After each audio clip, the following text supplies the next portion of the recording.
functions update.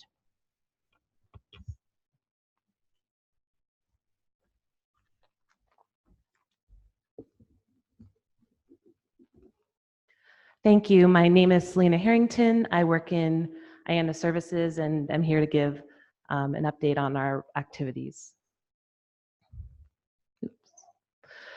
So this is our team. We're led by Kim Davies. We're a team of about 17 people now, and some of the names and faces may look familiar to you if you've had any interactions with us.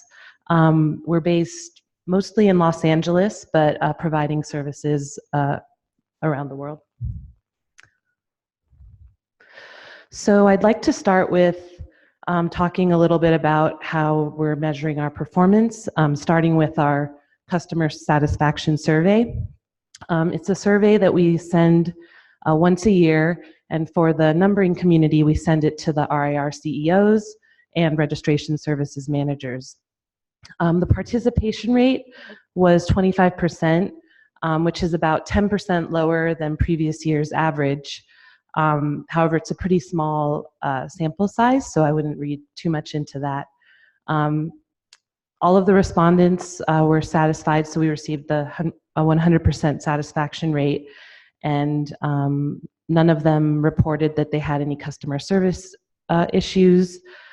We also asked them to rank what are the most important aspects of our performance for the numbers function, and once again, the top two were accuracy and timeliness. And while we're happy with the results, one of the challenges that we found with our annual survey is that some of the customers that we're sending the survey to, not so much in the numbering community, but in some of the other work that we do, haven't interacted with us in months, maybe even 12 months. It's been since we processed a request or answered a question for them. And so we're kind of transitioning towards a new model where we've started polling our customers immediately after they have an interaction with us, which I'll talk about a little bit more in a minute. As far as the annual survey, I'd also like to point out that for the overall IANA satisfaction rate this year, we received 96%, being satisfied or very satisfied. And this is actually our highest satisfaction rate since we began sending the surveys out around 6 or 7 years ago. And so as I mentioned before, we're transitioning to a new model of polling our customers right after we've completed a request for them, and we're calling the tool How Did We Do, or HDWD. We just launched it recently, kind of recently, in October of 2018, and it's a simple one-question survey asking if we did a good job or if there was any room for improvement. There's also a text field that's optional if our customer wants to provide any additional feedback about their experience. We only send the surveys out to a particular customer once every 60 days, and they have the option of opting out permanently if they wish.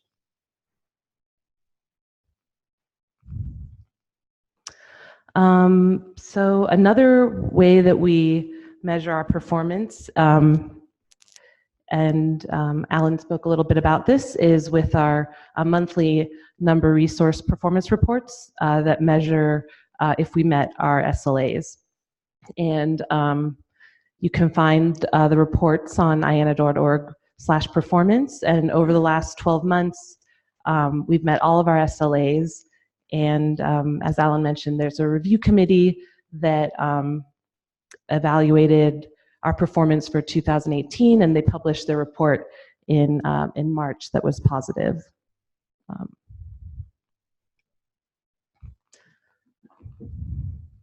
So another thing that is important in our operations is our audits.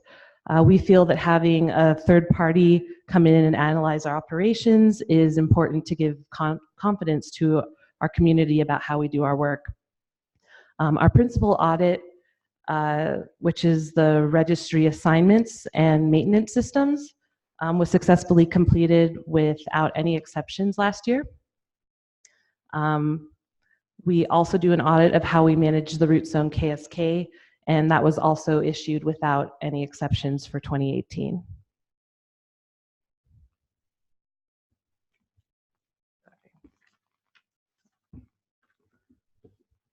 So something new that we've been working on specifically for this community is an updated RIR dashboard for the RIR Statistics. This is derived from an older dashboard that was managed by a different department at ICANN, and over time we've come to depend on it to do our jobs as far as when we're processing requests for additional number resources for the RIRs, and it's also been used by RIRs to quickly see the state of resources and if they're eligible for new allocations. That said, the website we were using was kind of archaic and wasn't being adequately maintained. So we went back to the drawing board with our RIR customers to work out what should replace it. And essentially what we want is for you to be able to go to the new dashboard and at a glance determine if an RIR is eligible for an IPv6 or AS number allocation. And so the idea was to have a very specific and targeted presentation of the variables that go into implementing the global policies for number resources.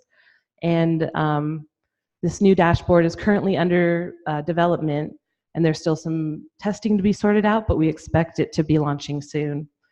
And one thing you'll notice is missing. We have IPv6 and AS numbers, but we don't have IPv4 here for obvious reasons that I'll talk about in a minute. So speaking of allocations, this is our activity for IPv6. We made 2 allocations to the RIP NCC this year. The first one, we allocated a /22 at their request, and this was to fill in a gap in a larger allocation that was made prior to the implementation of the global policy in 2006. Typically, the allocation size is a /12.